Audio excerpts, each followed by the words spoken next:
We have a beautiful son. His name is Marshall. I named him after an amplifier. Almost named him Peavy. Come here, blah punk, you little woofer. Get over here. My son's 5 years old. My son thinks 5 years old is a very cool age to be because that's the coolest age he's gotten to. His favorite thing about being 5 years old is he's old enough to wear a seatbelt. That's his biggest visible step towards manhood so far in his eyes, you know. He's strapped in the truck just like his daddy, and he thinks that's great. I think it's great, too, because I drive a four-wheel drive truck, and I learned this about four-wheel drive trucks. It doesn't really matter how big the motor is or how big the tires are. Your macho days are over when you strap a car seat in the front of that bad boy. You just can't show it off to your buddies, you know what I mean? You can't make yourself go, what, that? That's got the Vortec V8 running 285 horsepower. Yeah! That's a man-at-the-walk power winch. That'll pull 28 tons right out of the ditch. Yeah! That's a play school car seat with the Big Bird steering wheel attachment right there on it.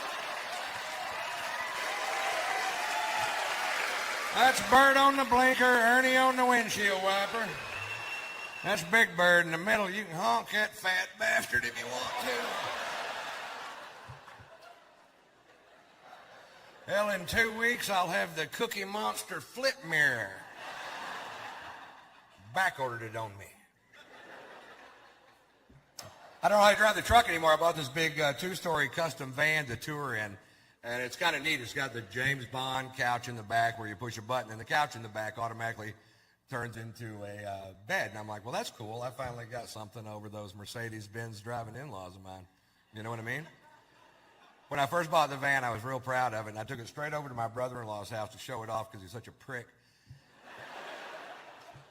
He takes one look at my new van and goes, I can't believe you didn't buy a Mercedes-Benz.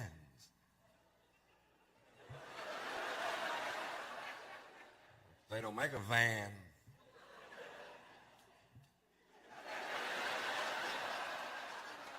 They hate it when you do that. He goes, Ron, I don't think you fully understand the intricacies of Mercedes-Benz engineering.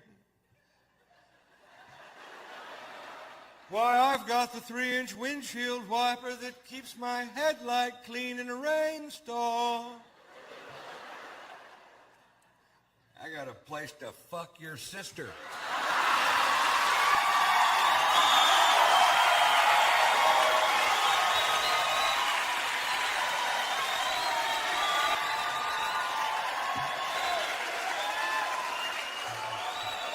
I don't know why they don't like me.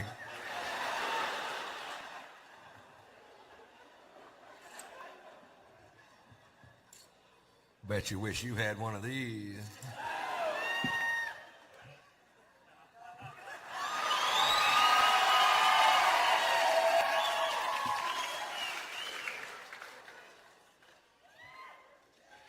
It's a kit. Kidding. I don't want to screw up good whiskey. Oh, tasty. Actually, that was all bullshit. I just got a divorce. I just wanted to do those 3 jokes before I told you. And I'll tell you what went wrong, and because I feel like I can be honest with you folks, and you won't judge me, or maybe you will. I don't care.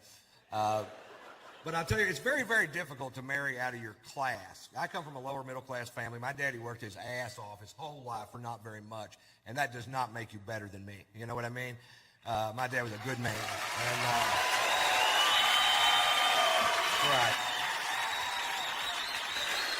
And they're always going to just look down their nose at you like you're supposed to be carrying some piss bucket for them or something. And if you're not willing to carry the piss bucket, it ain't going to work. And she got convinced in her crazy head that I had sex with this girl in Columbus, Ohio, and I did, and I'll tell you why.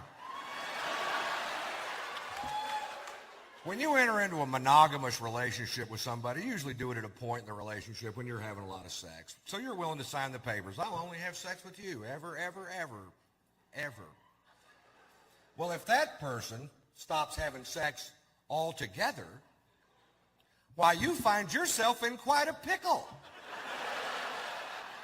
I'm a pretty good dog, but if you don't pet me every once in a while, it's hard to keep me under the porch.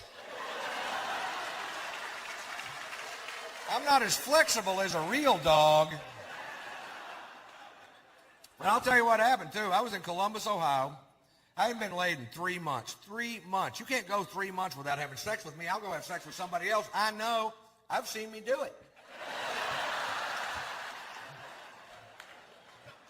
I did a show one night. I came off stage. There's a gorgeous woman, maybe 35, 40 years old, long black dress, slid up to her waist. Gorgeous. Give me a second. Gorgeous. And I walk off stage. She goes, I thought you were hilarious. I want to buy you a drink. I'm like, I can't do that. I'm married. She goes, I didn't ask if you wanted to have sex, big boy. I asked if you wanted to have a drink at my place. I'm like, all right. Well, you know that little guy that sits on your shoulder that reminds you of your prior commitments and your moral fortitude? I didn't hear a peep out of that guy. He hadn't been laid in 3 months either. He was speechless for like 20 minutes, and he was like, suck her titty. I'm like,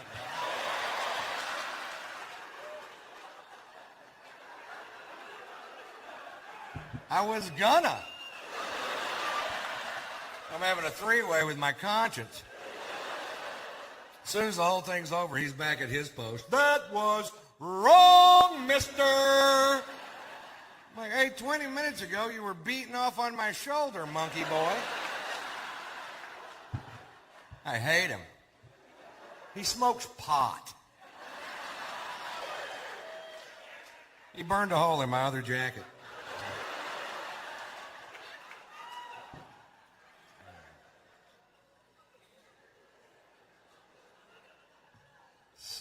I've been spending a ton of time in Los Angeles. I learn things when I go to L.A. I learned this. They have bikinis now made out of seashells. I didn't know that. And I also didn't know this. If you're ever walking down the beach and you see a girl dressed in a bikini made out of seashells and you pick her up and hold her to your ear, you can hear her scream. Who'd have thunk it? I thought I'd hear the ocean, but not over that woman. Hush, ma'am. She was a wiggler. L.A. changes people. I got a buddy of mine from Houston. He's a comedian, moved to L.A. 6 months ago. 6 months in L.A., don't know him. 6 months in L.A., now he's a vegetarian, a humanitarian, environmentalist, you know, great. If you're here tonight and you're a vegetarian, shut up. You're not going to recruit me. I did not climb to the top of the food chain to eat carrots. It's not even that good for you. You ever see a healthy-looking vegetarian? They look like shit, don't they? They're all plump and gray because their bodies become intolerant of things they need. And I'll give you an example. I'm on the way to the Melrose Improv in Hollywood to do a set with my buddy, and he says this, and I quote, I feel nauseous and I have a headache. I think that vegetable soup I had for lunch must have had beef broth in it. I didn't know what to say. Your system's kicking back broth? You're a manly man, aren't you? Why are you a vegetarian? I asked him, and it wasn't even because meat was bad for you. He said that raising cattle was bad for the planet with cow flatulence in the ozone and the clearing of land for the raising of cattle. What are you doing to help the environment? I'm eating the cows.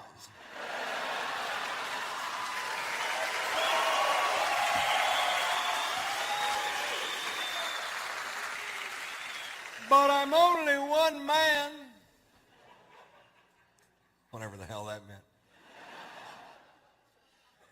Every time I read a newspaper in Los Angeles, California, I get pissed because things don't have to make sense in L.A.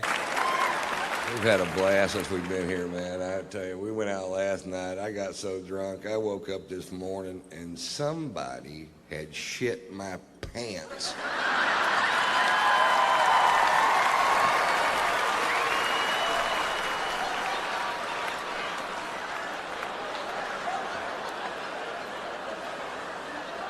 I don't know who it was, but I know he eats corn.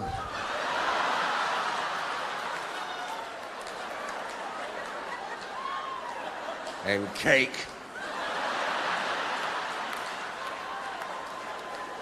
Corn cakes, I think is what it was doing.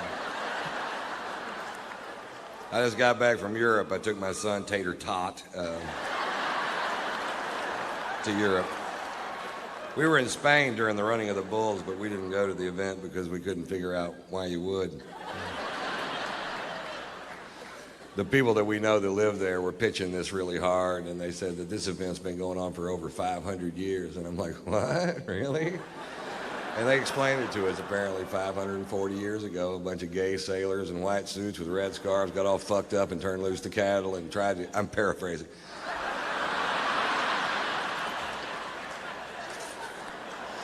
They got all fucked up, tried to get out of the way and couldn't, and it ended up, the town was such a borehole that compared to everything else that was going on there, this seemed like fun, and they kept doing it for 540 years. And like, I still don't want to go.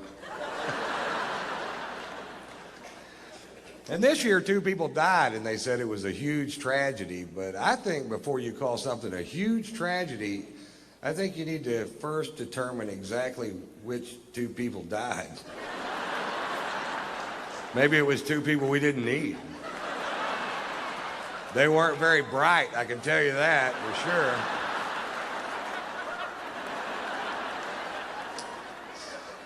This year, a bunch of Spaniards stood up and said the event should be canceled forever because it's so dangerous. I'm like, it took you 540 fucking years.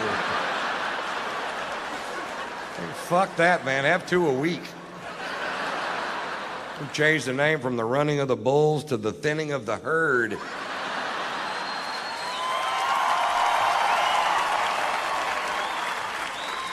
We'll have the final event at Talladega, call it the dodging of the NASCARs.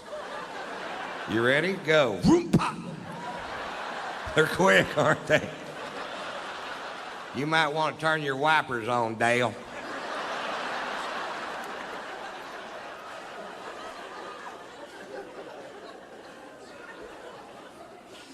We were in London for 2 days, and I was afraid I hadn't allotted enough time to see London because it's one of my favorite cities with so much tradition and history. And we were going to get a cabbie to take us around and show us the sights, and I thought I probably should have allotted more time. But if you get a cab driver in London that's a Scottish nationalist, which is somebody that believes that Scotland and England should have no ties whatsoever, they go home every night, watch Braveheart and beat off. Mel Gibson's hitting another guy.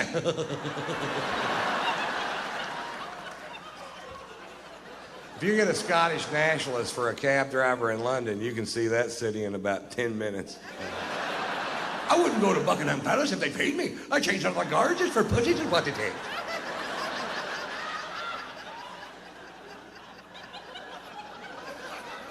What? Are we going to see Big Ben? I told you to look to the left, you look to the right, I'm getting paid by the mile on the minute.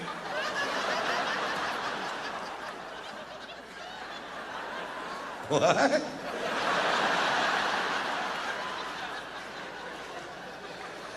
Whatever, dude. What's this building? It's your fucking hotel. Get out. Yeah, what are we going to do with the other day and 3/4? Because the food's awful. It is awful, too. They took us to a place called the Fox and the Hound, and I'm pretty sure that's what we were eating. I don't know which one they were serving that night, but I can tell you this, it needed ketchup. And they didn't have any ketchup.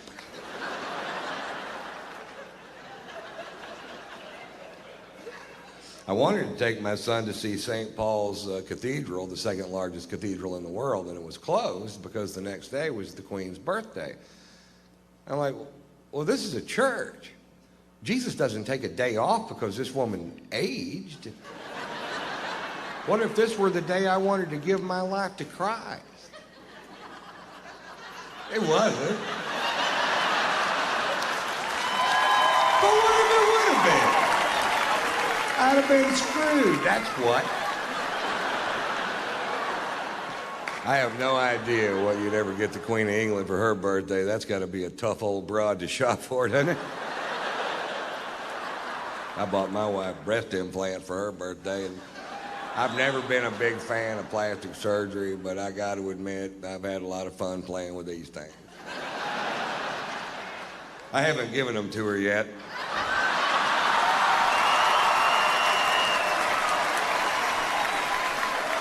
I just keep them on my tour bus and just rub them in my face. I'm glad they clean up easy.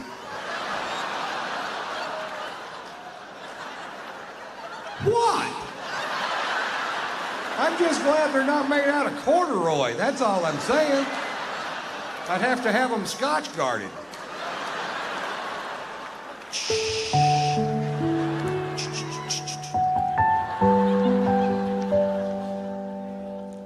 I find it a little ironic that the product that I use to keep from ruining my sofa should I spill my drink on it is actually called Scotch Guard.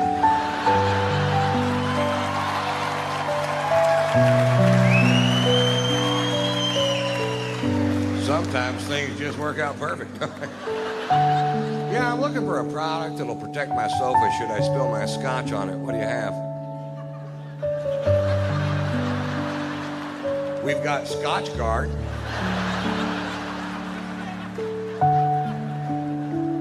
Yeah, let's go with that. Do you have Vodka Guard? How about Sperm Guard? It's a busy couch.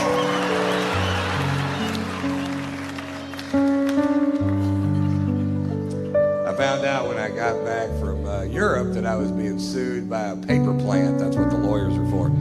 I don't know if you've ever driven by a paper plant, but the byproduct of the manufacture of paper in this country is a stench so foul it will knock you to your ever-loving knees. Crown Paper in Houston, Texas is suing me because I said on stage in Houston, Texas that Crown Paper was making the town stink. Like I let some big cat out of the bag. Oh, we didn't know it stunk till you brought it up, Ron. Come to think of it, it smells like a hard-boiled egg fart in this town, doesn't it?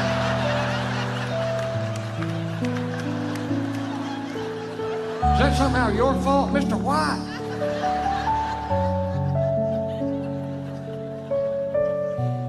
The reason I brought it up, I'm from Houston, and as a child, I lived literally in the shadow of this paper plant. And as a child, I thought the whole world smelled like that. I didn't know. And the first time my family went on vacation to another city, I was amazed. I was like, what's that delicious smell? Oh, God, that smells like heaven and flowers mixed together. What is it? That's a sewer treatment facility. That's spinach shit. You should bottle that, send it to Houston. People can rub a little under their nose. Walk right by that paper plant without throwing up their fucking lunch. And we found a new use for fetid shit. I think we all win.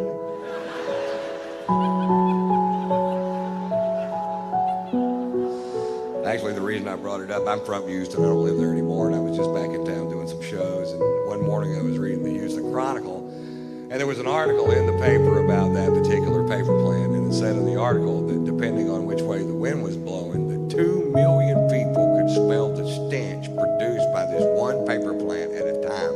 That is a big odor. If it was music and 2 million people could hear it, they'd make them turn it the fuck off.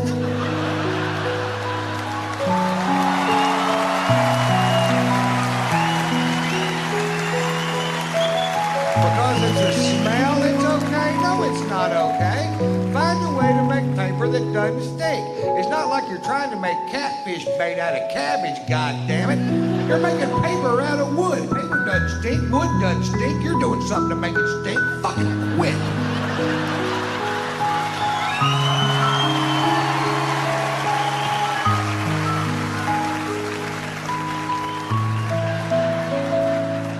That's me dancing on my soapbox.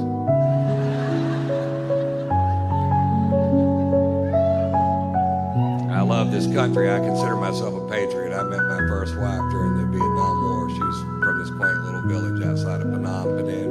Phnom. I can never pronounce that word. Vancouver.